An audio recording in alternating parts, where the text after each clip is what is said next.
پورے قرآن میں کسی اور جگہ روزوں کا ذکر نہیں ہے۔ اس اعتبار سے رمضان المبارک کو ایک فوقیت حاصل ہے کہ قرآن حکیم رمضان سے متعلق کیا کہتا ہے وہ آپ کو سورۃ البقرہ کے اس 23 نمبر رکوع میں 6 آیات کے اندر 183 سے لے کر 188 تک میں ساری گفتگو مل جائے گی۔ اس میں سے پہلی جو 2 آیات تھی 183 اور 184 ہم نے پچھلی قرآن کلاس میں کور کی تھی۔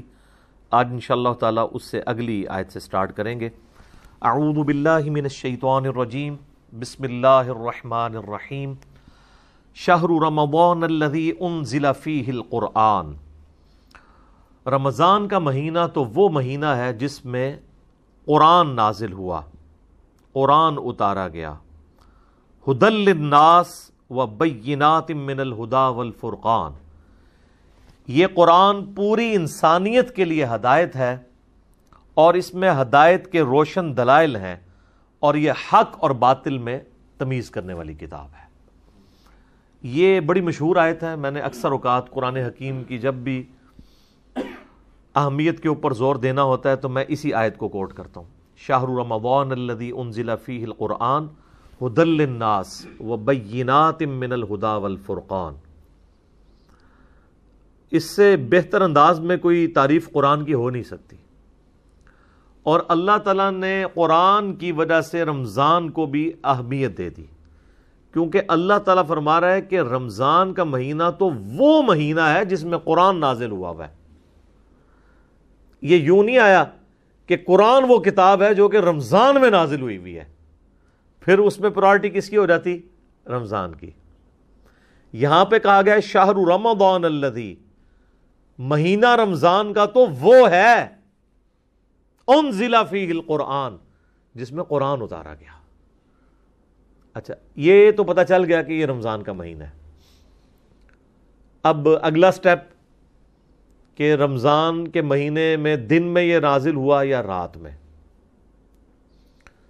تو لیلۃ القدر پارہ نمبر 30 میں انا انزلناہ فی لیلۃ القدر، اور پھر سورہ الدخان کے اندر حامیم والکتاب المبین انا انزلناہ فی لیلۃ مبارکہ، ہم نے اس قرآن کو ایک بابرکت رات میں نازل کیا۔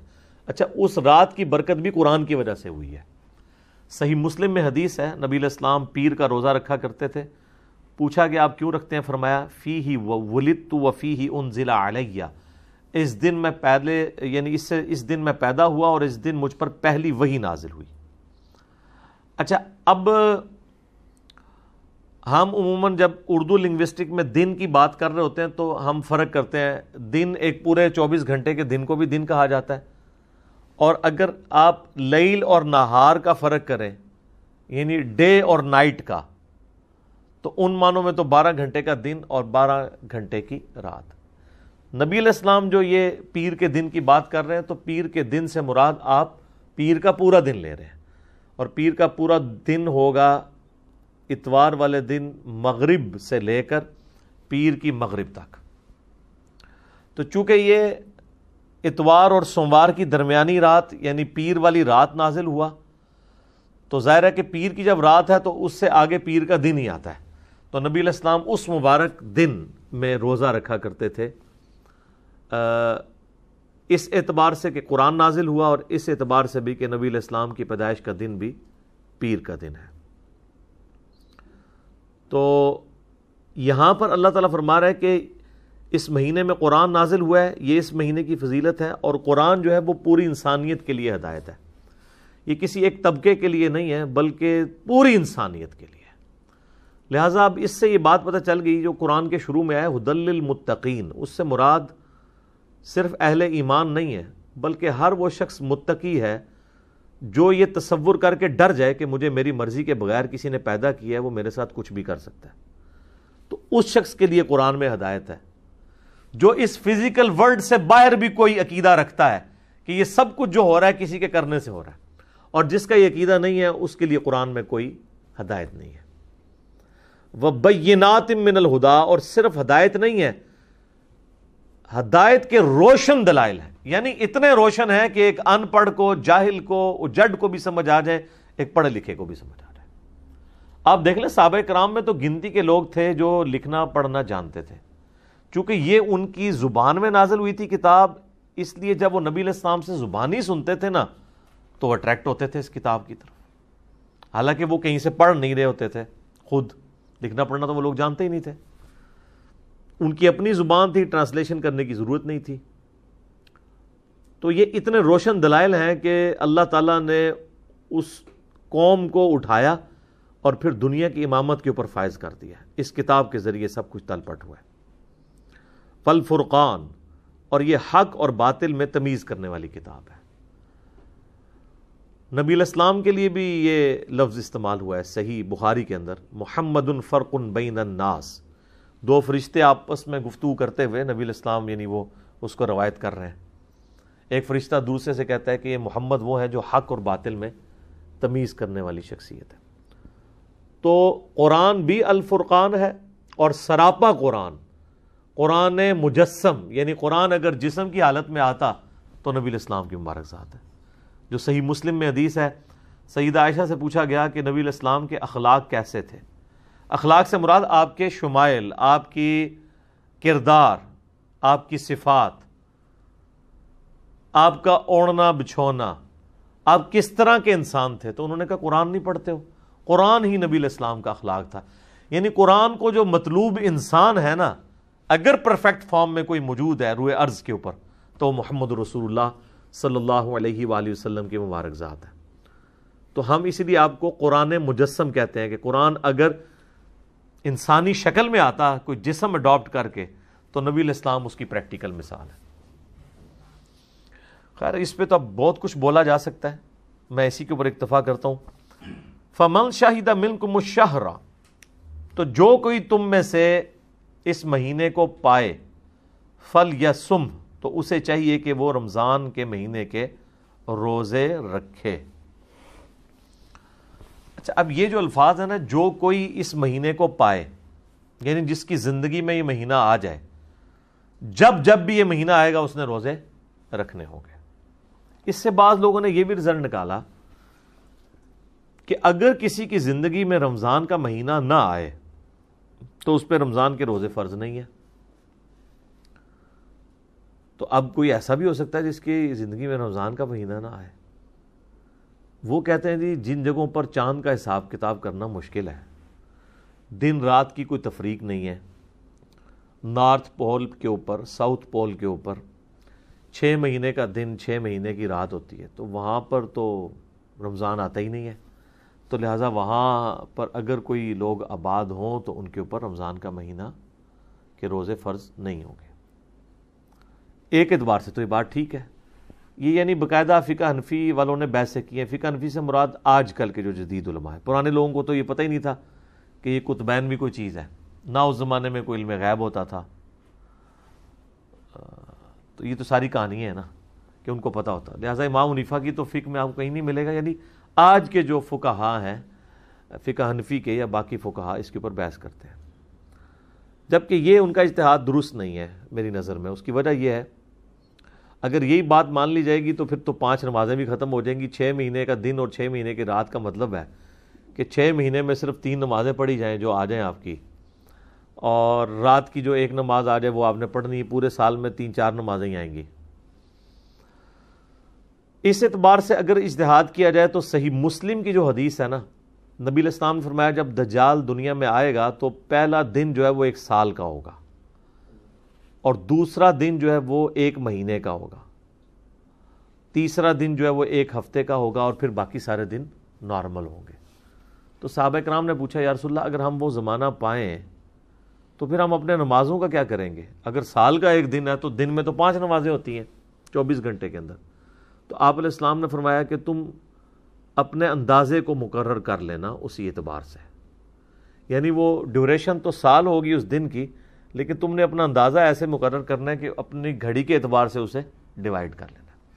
اب یہ دیکھ لیں گے فتنہ آ بھی اس وقت رہا ہے کہ جب لوگوں کے پاس واقعی اندازہ مقرر کرنا آسان ہے۔ صحابہ کرام کے لیے تو اندازہ مقرر کرنا تو سن لائٹ کی وجہ سے وہ ایک ورٹیکل چیز کو گاڑ کے دھوپ گھڑی بنایا کرتے تھے، اس زمانے میں تو یہ والی گھڑیاں ہیں نہیں تھی، لیکن یہ گھڑیاں آپ دیکھیں کتنی پرفیکٹ ہیں کہ یہ گھڑی دھوکہ نہیں کھاتی. دن کے 12 بجے بھی اگر بالکل گھوپ اندھیرا چھا جائے کوئی بیوقوف آدمی بھی روزہ افطار نہیں کرے گا. لیکن صحیح بخاری میں آتا ہے نبی علیہ السلام کے زمانے میں بادل چھا گئے تو صحابہ کرام کہتے ہیں ہم نے سمجھا کہ سورج غروب ہو گیا, ہم نے روزہ افطار کر لیا. بعد میں سورج نکل آیا تو پھر اس روزے کی قضا دینی پڑی. اس سے بھی پتہ چلا صحیح بخاری کے حدیث سے کہ صحابہ کرام کے زمانے میں نبی علیہ السلام اس وقت زندہ تھے. نبی علیہ السلام کے زمانے میں صحابہ کرام کے زمانے میں علم غیب نہیں ہوا کرتا تھا, ورنہ اس طرح روزہ کھول لیتے. یہ تو کہتے ہیں نا وہ جی صحابی کے قدموں کی خاک جو ہے نا وہ کسی گھوڑے کے نتنے میں بیٹھے نا تو ایک ولی اس کو نہیں پہنچ سکتا. تو تھوڑے ولی تھے پتہ نہیں کہ کچھ دس دینے سب کہانیاں نے. تو وہ روزے کی قضا بھی دینی پڑی صحابہ کرام کو. تو اب مجھے بتائیں اگر اس زمانے میں یہ والی گھڑی ہوتی تو جناب بادل تو دور کی بات ہے, سورج فزیکلی بھی غروب ہو جائے نا, اگر گھڑی کے اوپر ٹائم نہ ہو, لوگوں نے یقین کرنا کہ یہ ہو کیسے گیا جی, ابھی تو ٹائم ہی نہیں ہوا. تو یہ جناب اس گھڑی کی برکت ہے. تو آج آپ دیکھ لیں کہ جو نارتھ پول اور ساؤتھ پول کے قریب علاقے ہیں جہاں پہ دنوں کی لینتھ کافی زیادہ ہے, کئی مہینوں کے اوپر ایک ایک دن ہے, کیونکہ وہاں پہ سورج افق کے ساتھ ساتھ چلتا ہے. ہمارا تو یوں چلتا ہے نا مشرق سے مغرب یوں, چونکہ وہ ٹپ کے اوپر ہے تو ان کے سورج یہاں سے ایسے چلتا ہے, یوں ایسے چلتا رہتا ہے, پھر ہلکا سا یوں جا کے پھر وہ نکل آتا ہے. تو یہ چلنے میں 6 مہینے یوں لگتے ہیں, اور غروب ہوتا ہے تو 6 مہینے یوں نیچے رہتا ہے, پھر 6 مہینے ایسے اس طریقے سے. تو وہاں پہ لوگ نارمل زندگی گزار رہے ہیں جناب. انہوں نے گھڑیاں بنائی ہوئی ہیں, لوڈ شیڈنگ وہاں پہ ہوتی نہیں ہے, اپنے دن رات اسی اعتبار سے ڈیوائڈ کیے ہوئے. ایون آج بھی اگر جو ہے وہ سورج کی روشنی ماند پڑ جائے, باقی جو سائنٹیفک ایشوز آئیں گے وہ تو اپنی جگہ ہیں, یعنی پودوں کی خوراک کا مسئلہ وہ ساری چیزیں, لیکن ایٹ لیسٹ یہ ایشو نہیں آئے گا کہ کوئی شخص نماز کی ٹائمنگ کا اعتبار نہ کر سکے. ایون ہمارے پاکستان سے بھی کچھ فوجی حضرات انٹارکٹیکا گئے تھے, تو وہاں پر انہوں نے باقاعدہ نماز پڑھتے ہوئے ان کی اس وقت تصویریں بھی انہوں نے یعنی میڈیا کے اوپر ہائی لائٹ کی تھی کہ سورج دن کے وقت نکلا ہوا ہے اور وہ کہتے ہیں ہم عشاء کی نماز پڑھ رہے ہیں. تو انہوں نے اپنے ٹائم کو اس اعتبار سے ڈیوائڈ کیا ہوا. تو اس طرح کا ٹائمنگ آپ کر سکتے ہیں. تو اسی اعتبار سے وہاں پہ پھر چونکہ مہینوں کو بھی 12 مہینوں میں ڈیوائڈ کرنا ہوگا, تو پھر اس اعتبار سے آپ رمضان کے مہینے کی بھی ڈویژن کر لیں گے. لیکن اس سے کوئی یہ پلی نہیں لے سکتا جس طرح ہمارے یورپین ملکوں میں جہاں پہ 22-23 گھنٹے کا آلموسٹ روزہ بعض جگہ پہ بن جاتا ہے. تو لوگ کہتے ہیں جی ہم بس سعودیہ کے حساب سے 16-17 گھنٹے کا روزہ رکھ لیں گے, تو یہ تو بہت لمبا لینتھ بنتی ہے, ہم روزہ رکھ نہیں سکتے. تو حالانکہ وہاں پہ گرمی تو نہیں ہے, ٹھنڈ ہے, بل پھر بھی بھوک برداشت کرنا تو ایشو ہوتا ہے. تو وہ اس طرح کا قیاس اس جگہ کے لیے نہیں کر سکتے. بہرحال وہاں 24 گھنٹے کا دن رات تو ہے نا, تو وہاں پہ ایک گھڑی والا معاملہ اپلائی نہیں ہوگا. تو جو کوئی بھی تم میں رمضان کا مہینہ پائے تو اسے چاہیے اس میں روزے رکھے. وَمَنْ كَانَ مَرِيضًا أَوْ عَلَى سَفَرٍ, اور جو کوئی تم میں مریض ہو یا سفر پر ہو, فَعِدَّةٌ مِّنْ أَيَّامٍ أُخَرَ, تو وہ بعد کے دنوں میں روزوں کی گنتی کو پورا کر سکتا ہے. 2 ایکسیپشن تو آ گئی, ایک مریض کی اور ایک مسافر کی. یہ ہر صورت میں اس کو اجازت ہے کہ وہ اپنا روزہ مؤخر کر سکتا ہے, بعد میں رکھ لے جب اس کی صحت ہو یا سفر سے واپس آ جائے. اسی کی ایکسٹینشن ہے جو ابو داؤد ترمذی ابن ماجہ میں حدیث ہے کہ نبی علیہ السلام نے مریض کو, مسافر کو, دودھ پلانے والی عورت کو اور حاملہ عورت کو روزوں کو مؤخر کرنے کی اجازت دی ہے. مؤخر کرنے کی, چھوڑنے کی نہیں. البتہ اگر ایک کیٹاسٹرافک کنڈیشن بن جائے کہ ایک عورت پریگننٹ تھی, پھر بعد میں 2 سال بچے کو دودھ پلانا پڑا, اسی دوران دوبارہ پریگننٹ ہو گئی, اس طرح کرتے کرتے 8-9 سال 10 سال گزر گئے, تو اب لا یکلف اللہ نفسا الا وسعها, اللہ تعالیٰ کسی جان کو اس سے بڑھ کر اس پہ بوجھ نہیں ڈالتا. تو پھر ٹھیک ہے وہ فدیہ دے لے, اس کو روزوں کی قضا کرنے کی ضرورت نہیں رہے گی. سفر میں آپ روزہ چھوڑ سکتے ہیں. اگر آپ سفر میں روزہ رکھ لیں تو بخاری مسلم میں اس کی اجازت موجود ہے. نبی علیہ السلام نے اجازت دی ہے لیکن اس چیز کو پسند نہیں فرمایا. لیکن آج کل کے جو سفر ہے نا, اگر یہ سفر ہو تو اس میں تو کوئی ایشو نہیں ہے, کیونکہ آج کل سفر ذرا آرام دہ ہے. اس زمانے کے سفر میں آپ نے روزہ رکھنے کی اجازت دے دی تھی، لیکن روزہ چھوڑنے کی رخصت بھی تھی اور پریفریبل تھا کہ روزہ چھوڑا جائے۔ آج اگر اجتہاد کریں تو پریفریبل یہی ہے کہ کوئی شخص روزہ رکھ لے، کیونکہ بعد میں روزوں کی قضا کرنا مشکل ہو جاتا ہے۔ اس کو سپورٹیو سنن نسائی میں حدیث ہے، اما عائشہ کہتی ہیں ایک سفر میں تھی تو نبی علیہ السلام نے نماز قصر پڑھی اور میں نے پوری پڑھ لی، نبی علیہ السلام نے روزہ چھوڑ دیا اور میں نے روزہ رکھ لیا۔ تو بعد میں کہیں میں نے حضور سے ذکر کیا تو آپ نے فرمایا صلی اللہ علیہ وآلہ وسلم کہ احسنتی یا عائشہ، عائشہ تو نے اچھا کام کیا اور مجھ پہ بھی کوئی ملامت نہیں ہے۔ تو اس حدیث کے تحت موقف یہی ہے کہ اگر کوئی اس طرح کی ایفرٹ پٹ کر سکتا ہے، کیونکہ جو رمضان کے اندر جو روحانیت ہے، جو رمضان کے اندر ثواب والا معاملہ ہے، جو برکات ہیں، وہ بعد میں تو اس طریقے سے حاصل نہیں ہو سکتی۔ یرید اللہ بکم اليسر، اللہ تعالیٰ تمہارے لیے چاہتا ہے آسانی، ولا یرید بکم العسر، اور اللہ تعالیٰ تمہارے لیے تنگی نہیں چاہتا۔ یعنی یہ آسانی ہے کہ سفر میں اور مریض آدمی چھوڑ دے۔ بعض لوگ اتنے سخت مریض ہوتے ہیں، اس کے باوجود کہتے ہیں جی میں نے روزہ نہیں چھوڑنا، اور وہ اس کو کوئی نیکی سمجھ کے بیان کر رہے ہوتے ہیں۔ بخار ہے، اب جیسے شوگر کے مریض ہیں، پرماننٹلی ان کے ساتھ ایک چیز اٹیچ ہے، ان کے لیے روزہ رکھنا مشکل ہو جاتا ہے۔ اچھا، اس میں ایک ایکسیپشن ہے، بعض اوقات شوگر کے مریضوں کے ساتھ ایسا ہوتا ہے کہ کسی دن ان کو تو پیاس تنگ نہیں کرتی، کسی دن تنگ کرتی ہے، تو اس کے لیے پھر اجتہاد یہی ہوگا کہ وہ روزہ رکھ لیں، جس دن ان کا روزہ نبھ جائے نبھا لیں، اور جس دن ان کو توڑنا پڑ جائے تو وہ توڑ لیں۔ کیونکہ بخاری مسلم حدیث ہے، صحابہ کرام کہتے ہیں جب ہم لوگ فتح مکہ کے لیے روانہ ہوئے تو رمضان کا مہینہ تھا، تو ہم نے روزہ سفر میں بھی رکھا ہوا تھا، لیکن عصر کے وقت بری حالت ہو گئی صحابہ کرام کی، تو نبی علیہ السلام نے اعلانیہ پانی کا پیالہ منگوا کے نا روزہ توڑا سب کے سامنے، اپنا روزہ سب سے پہلے۔ پھر آپ صلی اللہ علیہ وآلہ وسلم کا یہ عمل دیکھ کے صحابہ کرام نے بھی اپنے اپنے روزے توڑ دیے۔ تو بعض اصحاب کی خبر حضور تک پہنچی کہ انہوں نے روزہ نہیں توڑا، تو آپ نے فرمایا یہ لوگ نافرمان ہیں جنہوں نے روزہ نہیں توڑا، کیونکہ ظاہر جہاد کے لیے، قتال کے لیے جا رہے تھے، اگر یہیں پہ الٹے پڑے ہوتے آگے جا کے انہوں نے کیا لڑنا تھا۔ تو اس سے یہ بات پتہ چلی کہ اگر کسی نے روزہ رکھا ہوا ہے اور اس دوران اس سے یہ اندازہ ہو جاتا ہے کہ میں روزہ اپنا نہیں چلا سکوں گا، تو وہ روزہ توڑ بھی سکتا ہے، اور اس کا توڑنے کا اس کے اوپر کوئی گناہ نہیں ہوگا، بلکہ ایک روزے کی قضا دینی ہوگی، کفارہ کوئی نہیں ہوگا۔ یہ فرق سمجھ لیں، قضا یہ ہوتی ہے کہ روزے کے بدلے ایک روزہ، نفلی پہ تو سب کا اجماع ہے کہ نفلی تو جان بوجھ کے توڑیں یا جس طرح بھی توڑیں، اس کے بدلے ایک روزہ ہے۔ فرض روزے کے بارے میں یہ اختلاف پایا جاتا ہے، کیونکہ بخاری مسلم میں حدیث ہے ایک صحابی نے اپنی بیوی کے ساتھ ازدواجی تعلق کر کے قائم کر کے اپنا روزہ توڑ لیا، نبی علیہ السلام کے پاس حاضر ہوا، آپ نے فرمایا کہ بھئی وہ جو کفارہ ہے وہی ادا کرو، 60 مسکینوں کو کھانا کھلاؤ، ٹھیک ہے، ایک غلام آزاد کرو، غلام نہیں آزاد کر سکتے، 60 مسکینوں کو کھانا کھلاؤ یا 60 روزے رکھو۔ اس نے کہا جی میں تو اس میں سے کچھ بھی نہیں کر سکتا، تو نبی علیہ السلام نے فرمایا تم بیٹھ جاؤ۔ اتنے میں ایک شخص آیا حضور علیہ السلام کو، اس نے ایک کھجور کا ٹوکرا گفٹ کیا، تو آپ نے فرمایا وہ روزہ توڑنے والا کدھر گیا؟ ان کو یا رسول اللہ میں حاضر۔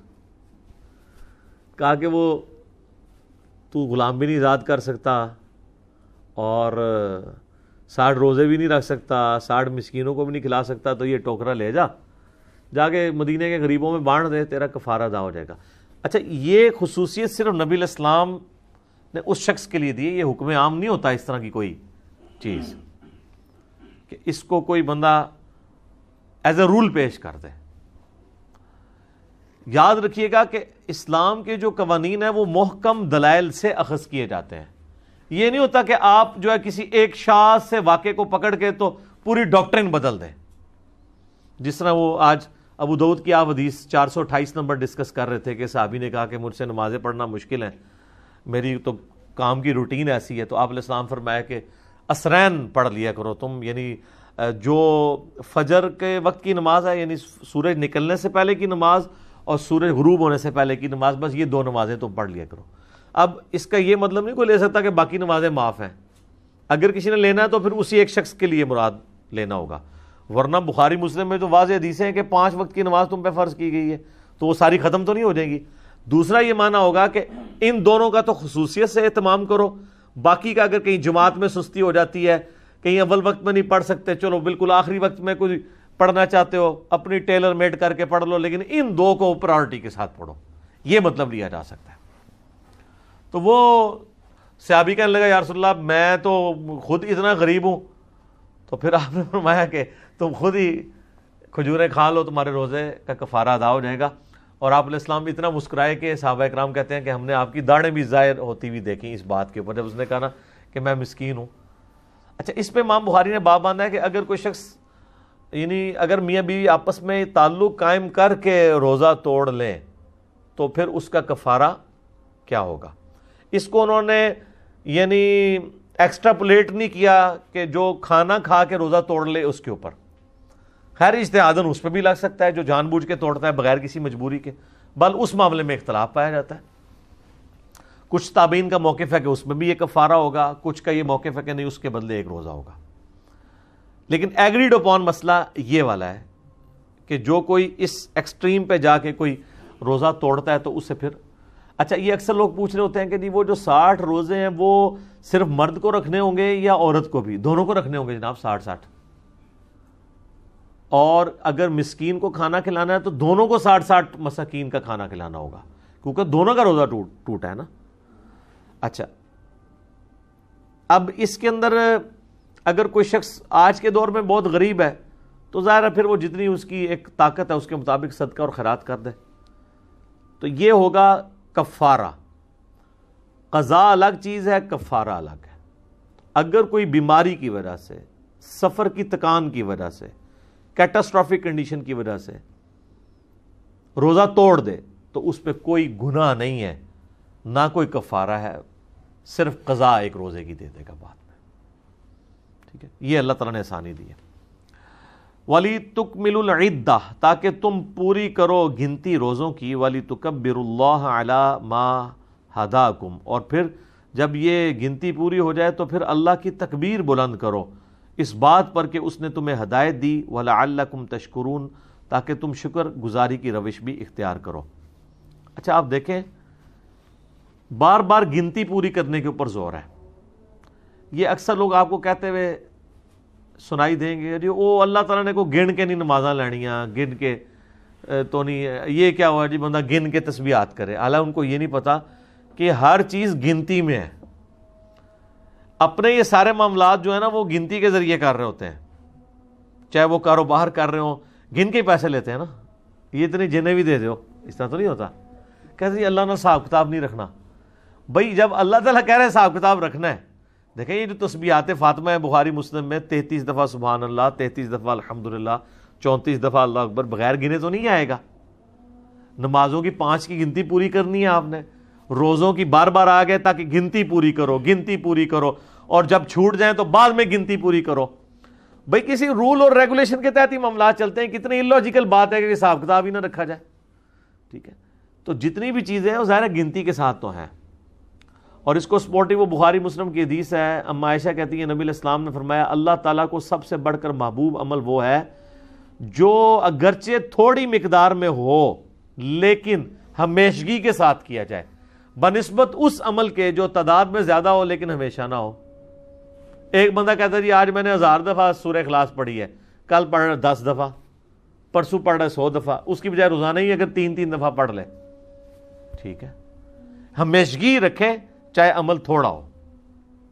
اس لیے صبح و شام کے اذکار، فرض نماز کے بعد کے اذکار، اس میں ہم کہتے ہیں اس میں اگر آپ نے بالکل کوئی کریٹیکل اذکار کرنے ہیں تو آیت الکرسی کا وظیفہ اور تسبیح فاطمہ والا وظیفہ، آخری 3 سورتوں والا وظیفہ یہ کر لیں، چلے باقی اگر نہیں بھی ہوتا ایٹ لیسٹ اس کے اوپر استقامت تو رکھیں نا آپ اپنی، تھوڑے وظائف۔ اسی طریقے سے صبح و شام کے اذکار میں ہم نے اس کو مختصر کر کے یہ جادو ٹونا، وبائی امراض، قدرتی حادثات سے بچنے کے 5 سنت وظائف ہم نے الگ کیے ہیں کہ چلو کوئی اور نہیں کر سکتا یہ 5 وظائف ہی کر لے، کم از کم ہمیشگی تو اس کے اوپر آسانی کے ساتھ آ جائے۔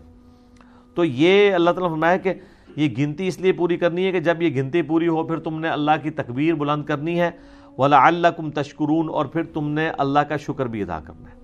اور آپ دیکھ لیں جیسے یہ رمضان کی گنتی پوری ہوتی ہے نا تو عید والے دن ہم یہ دونوں کام کرتے ہیں، اللہ اکبر، لا الہ الا اللہ واللہ اکبر وللہ الحمد، اللہ کی تکبیر بھی اور حمد بھی، اللہ اکبر کبیرا والحمد للہ کثیرا وسبحان اللہ بکرۃ واصیلا۔ یہ ساری وہ چیزیں تسبیحات جو المصنف ابن ابی شیبہ میں سنن کبریٰ البیہقی کے اندر صحابہ کرام سے رپورٹ ہوئی ہیں کہ آپ نے ان الفاظ کے ساتھ اللہ تعالیٰ کی تکبیر بلند کرنی ہے اور اس کا شکر کرنا ہے۔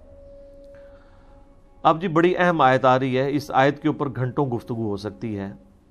سورۃ البقرہ کی آیت نمبر 186، وَإِذَا سَأَلَكَ عِبَادِي عَنِّي فَإِنِّي قَرِيب۔ اور اے محبوب صلی اللہ علیہ وآلہ وسلم، جب میرے بندے آپ سے پوچھیں میرے بارے میں تو آپ فرمائیں کہ میں تمہارے بالکل قریب ہوں۔ اللہ تعالیٰ ہر شخص کے قریب ہے، نحن اقرب الیہ من حبل الورید، اللہ تمہاری رگے جان سے بھی زیادہ تمہارے قریب ہے۔ اجیب الدعوۃ الداعی اذا دعان، میں ہر پکارنے والے کی پکار کو سنتا ہوں جب بھی مجھے پکارتا ہے۔ فَلْيَسْتَجِيبُوا لِي، لیکن شرط یہ ہے کہ تم لوگ بھی میرے حکم پر لبیک کہو، میرا کہنا مانو، وَلْيُؤْمِنُوا بِي لَعَلَّهُمْ يَرْشُدُونَ، اور ایمان لاؤ تم لوگ بھی جس طرح کے ایمان لانے کا حق ہے تاکہ تم ہدایت پا سکو۔ یہ جی آیت انسانیت کا میگنا کارٹا ہے جو یورپ کے اندر 17ویں صدی عیسوی کے اندر ایک قانون پاس ہوا تھا کہ ہر انسان کا یہ رائٹ ہے کہ وہ اپنے حکمران سے جا کے سوال کر سکتا ہے، اس کا دروازہ کھٹکھٹا سکتا ہے اپنے رائٹ کے لیے۔ یہ آیت پوری انسانیت کے لیے میگنا کارٹا ہے کہ ہر شخص اللہ تعالیٰ کو پکار سکتا ہے، بیچ میں کسی کو کوئی ڈالنے کی ضرورت نہیں ہے۔ اب اس سے زیادہ اور کن الفاظ میں سمجھایا جائے کہ جب میرے بندے آپ سے میرے بارے میں پوچھے تو آپ فرمائیں میں تمہارے بالکل قریب ہوں، ہر پکارنے والے کی پکار کو سنتا ہوں۔ اب یہاں تو یہ ہونا چاہیے تھا کہ میں تم سے بہت دور ہوں، ایک سیڑھی لگاؤ میرے تک پہنچو، وچ کوئی پاؤش ہے، کہنا نا وچ کوئی کہنا چھت تک پہنچنے کے لیے سیڑھی چاہیے ہوتی ہے، تو آپ سیڑھی کے بغیر چھت تک نہیں پہنچ سکتے۔ اس طرح کی مثالیں اللہ کے بارے میں بیان کرنا یہ تو حرام ہے، بعض اوقات کفر ہو جاتا ہے۔ قرآن میں آپ دیکھیں جگہ جگہ جہاں پر کافروں پر رد کیا گیا تو بار بار یہ کہا گیا ہے کہ اللہ کے بارے میں ایسی بات نہ کرو جو علم کے اوپر مبنی نہیں ہے۔ تم بغیر علم کے اللہ کے بارے میں یہ بات کر رہے ہو۔ 2 دفعہ تو ایک یہ آیت آئی ہے سورہ نساء میں المائدہ میں، یا اہل الکتاب لا تغلو فی دینکم ولا تقولوا علی اللہ الا الحق، اے اہل کتاب اپنے دین میں غلو نہ کرو، افراط و تفرید کا ایگزیجریشن کا شکار نہ ہو، اور دیکھو اللہ کے بارے میں کوئی بات نہ کرو مگر وہ جو حق پر مبنی ہے، جس کو وہی سپورٹ کرے گی۔ اور پھر آپ سورہ حج کے اندر سورۃ المومنون میں دیکھیں، جہاں کہیں بھی اللہ تعالیٰ کافروں کی بد عقیدگی کا ذکر کرتا ہے تو یہی کہتا ہے کہ یہ لوگ بغیر علم کے اللہ کے اوپر ایسی چیزیں ڈال دیتے ہیں، یا اللہ پر ایسی باتیں کر رہے ہیں جس کے بارے میں ان کو علم ہی نہیں ہے کہ اللہ کی شان ہی نہیں ہے۔ تو علم کی بنیاد پہ اللہ کے ساتھ کوئی بات کرنی ہے تو یہ کہنا کہ جی سیڑھی جس طرح چھت پہ جانے کے لیے ضروری ہے، اس طریقے سے اللہ تک پہنچنے کے لیے بیچ میں کوئی واسطہ ڈالنا ضروری ہے۔ اگر آپ اس واسطے سے مراد پیغمبر کو لے رہے ہیں تو وہ پیغمبر سیڑھی نہیں ہے، بلکہ پیغمبر آپ کو اللہ کی شناخت کرواتے ہیں، وہ بتاتے ہیں کہ اللہ تعالیٰ کن چیزوں سے راضی ہوتا ہے، کن چیزوں سے ناراض ہوتا ہے۔ وہ یہ نہیں کہتے کہ آپ ہمیں پوجنا شروع کر دو، وہ کہتے ہیں ہم جو تمہیں سکھا رہے ہیں نا اس طریقے سے اللہ کی طرف رجوع لاؤ۔ اور وہ ہمیشہ یہ کہتے ہیں کہ ہم یہ جو تمہیں سکھا رہے ہیں یہ ہم خود تو سکھا ہی نہیں رہے، ہمیں اللہ نے سکھایا ہے۔ تو پیغمبر تو پھر اللہ کے احکامات کو سمجھانے کے لیے دنیا میں آتے ہیں، وہ سیڑھی نہیں ہوتے اس اعتبار سے، وسیلہ ہوتے ہیں تو اس اعتبار سے کہ اللہ کے احکامات ہم تک پہنچاتے ہیں، اس اعتبار سے نہیں کہ ان کی عبادت کرنی شروع کر دی جائے، جیسا کہ کرسچنز نے عیسیٰ علیہ السلام کے بارے میں کرنا شروع کر دیا۔ اور بخاری میں حدیث ہے، دیکھنا میری شان کو اس طرح بلند نہ کرنا جس طرح نصارہ نے اپنے پیغمبر کی شان کو بڑھا دیا، میں اللہ کا بندہ اور اس کا رسول ہوں، مجھے اللہ کا بندہ اور اس کا رسول ہی کہنا۔ نبی علیہ السلام نے تو پہلے ہی اس کو کلیئر کر دیا اس بات کو۔ اچھا، اس کے اوپر پھر میں ان کو پھکی دیتا ہوں، پھکی بغیر نہیں کام چلتا۔ جو کہنا جی چھت تک جانے کے لیے سیڑھی چاہیے، دیکھیں جی اس کے بغیر چھت تک نہیں پہنچ سکتے، تو پہلے تو ان کو لاجیکل یہ بات کریں کہ اللہ تعالیٰ تو چھت پہ ہے نہیں، وہ تو کہتا ہے میں تمہارے اشارت سے بھی زیادہ تمہارے قریب ہوں، تو اس کے لیے تو کہیں جانا ہی نہیں پڑتا، وہ تو کہہ رہا ہے میں تمہارے بالکل قریب ہوں، تو چھت بیچ میں کہاں ڈال دیا، یہ چھت تو بہت دور ہے، یہ تو لاجیکل بات ہے۔ پھر بھی نہ سمجھ آئے تو ان کو کہیں کہ دیکھیں اگر آپ نے دنیاوی مثالیں دینی ہے تو مجھے یہ بتائیں، اگر کسی جج کی عدالت میں 100 جھوٹے گواہ پیش ہو جائیں، پرہیزگار قسم کے داڑھیوں پگڑیوں والے، اور کسی شخص کے اوپر جھوٹی گواہی دے دیں کہ یہ قاتل ہے، تو جج کو تو نہیں پتا کہ یہ جھوٹے ہیں، کیونکہ جج نے تو شواہد کی بنیاد پہ فیصلہ کرنا ہے، اس کو اللہ کی طرف سے حکم بھی یہی ہے کہ فتویٰ ظاہر پہ لگنا ہے، تو یقیناً جج اس کو پھانسی دے دے گا۔ مجھے آپ یہ بتائیے کہ اگر اللہ تعالیٰ جو قیامت کے دن کا جج ہے، اس کے سامنے زمین و آسمان کی ساری مخلوقات مل کے، سارے فرشتے مل کے، سارے پیغمبر مل کے، یہ for the sake of argument میں کہہ رہا ہوں، نعوذ باللہ ایسا نہیں ہے کہ ایسا ہوگا، جھوٹی گواہی دے دیں کہ یا اللہ یہ تو بہت بڑا مجرم تھا دنیا میں، اس نے نیکی کی کوئی ایک رتی بھی نہیں کی ہے، اور وہ ایسا نہ ہو، تو مجھے بتائیں کیا اللہ تعالیٰ ان ساری مخلوقات کی گواہی اس شخص کے خلاف قبول کر لے گا؟ تو اس کا مطلب اللہ کے لیے تو مثال ہی نہیں بیان ہو سکتی، کتنی بڑی پکی ہے۔ اے جناب جیلن شریف ہی تیار ہوندی ہے، ادھر وہ خود بھی مانیں گے، ان کو کہ نہیں آپ تو آپ اسی اصول میں آئے نا سیڑھی والے میں، کہ جج کو تو چاہیے کہ وہ فیصلہ کرے شواہد کی بنیاد پہ، تو اللہ کو بھی چاہیے کہ شواہد کی بنیاد پہ فیصلہ کر دے۔ کہیں گے نہیں اللہ کے لیے تو ایسی مثال بیان ہی نہیں کی جا سکتی۔ تو سر یہ جو آپ وسیلے اور بیچ میں سیڑھیاں اور پتہ نہیں کیا کچھ بنا رہے ہیں، تو یہ مثال آپ کیسے بیان کر سکتے ہیں اللہ کے لیے؟ اور یہ آیت تو کتنی واضح ہے کہ میرے بندے جب تم سے میرے بارے میں پوچھیں۔ ڈاکٹر اسرار صاحب رحمہ اللہ نے ایک بہت بڑا ٹروتھ ریویل کیا ہے اس آیت کے حوالے سے۔ وہ کہتے ہیں کہ رمضان کے مہینے کے اوپر ڈسکشن ہو رہی ہے مسلسل 6 آیات، اور اچانک سینٹر میں یہ آیت آ گئی ہے، تو یقیناً اس کا تعلق رمضان کے ساتھ ہے، کیونکہ اس سے پہلے بھی رمضان ڈسکس ہو رہا ہے، اس کے بعد بھی رمضان، اور کوئی تان ٹوٹی بھی نہیں ہے۔ آپ دیکھیں پھر ساتھ ابھی فقہی مسائل یہ ڈسکس ہوئے ہیں نا، کہ روزے چھوڑ سکتے ہو بیماری میں بھی اور اس طرح بھی، پھر تکبیر بلند کرو، پھر دوبارہ سے آپ فقہی احکام و مسائل شروع ہو جائیں گے ان کے رمضان کے روزوں کے۔ وہ کہتے ہیں کہ جی یہ سینٹر میں، اور یہ ایگزیکٹ سینٹر میں ہے آیت۔ وہ کہتے ہیں اس کا مقصد یہ ہے کہ رمضان وہ مہینہ ہے جس میں آپ قرآن کے ذریعے اللہ تک پہنچ سکتے ہیں، کیونکہ قرآن ہی تو تذکیر کرتا ہے انسان کی۔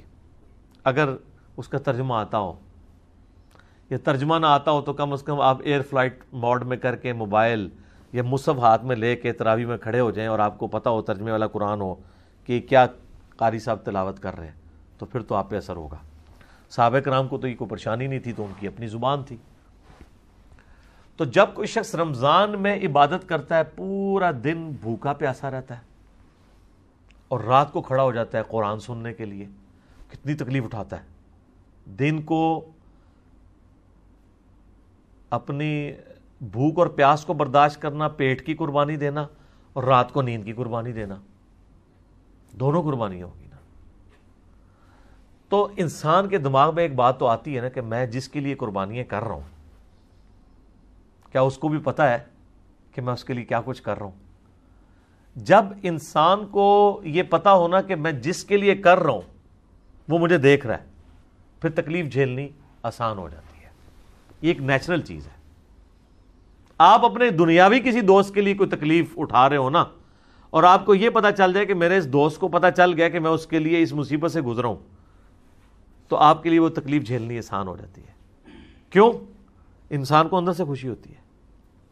صحابہ کرام بھی نبی علیہ السلام سے سوال کرتے تھے، دیکھیں نا اس میں وَإِذَا سَأَلَكَ عِبَادِي، اے نبی میرے بندے آپ سے پوچھتے ہیں میرے بارے میں۔ کیوں پوچھتے ہیں؟ کہ دیکھو جی بھوک پیاس نیند قربان کر رہے ہیں، اللہ خوش ہے نا ہم سے، اللہ کو تو پتہ ہے نا ہم اس کے لیے کیا کر رہے ہیں. تو یہ پوچھتے اسی لیے ہیں کہ جب وہ تکلیف کاٹتے ہیں نا جناب، جب آپ کو تکلیفیں کاٹنی پڑ رہی ہو نا، پھر بندہ پوچھتا ہے یار میں ابھی تو نہیں لگ گیا کدھرے، کوئی نکلے ہی نہ رزلٹ. تو اسی لیے ہے کہ وَإِذَا سَأَلَكَ عِبَادِي، جب میرے بندے آپ سے پوچھتے ہیں نا میرے بارے میں، تو فرماؤ فَإِنِّي قَرِيب أُجِيبُ الدَّعْوَةَ الدَّاعِي إِذَا دَعَانِ، ہر پکارنے والے کی پکار کو سنتا ہوں جب وہ مجھے پکارے. شرط یہ ہے فَلْيَسْتَجِيبُوا لِي، ان کو بھی تو چاہیے نا کہ میرا حکم مانے اور مجھ پر ایمان لائیں جیسا کہ ایمان لانے کا حق ہے، تب یہ کامیاب ہوں گے. لعلہم یرشدون. اللہم اجعلنا منہم، اللہ تعالیٰ بھی ہمیں ان کامیاب لوگوں میں داخل فرمائے. اللہم من احییتہ منا فاحیہ علی الاسلام ومن توفیتہ منا فتوفہ علی الایمان. آمین.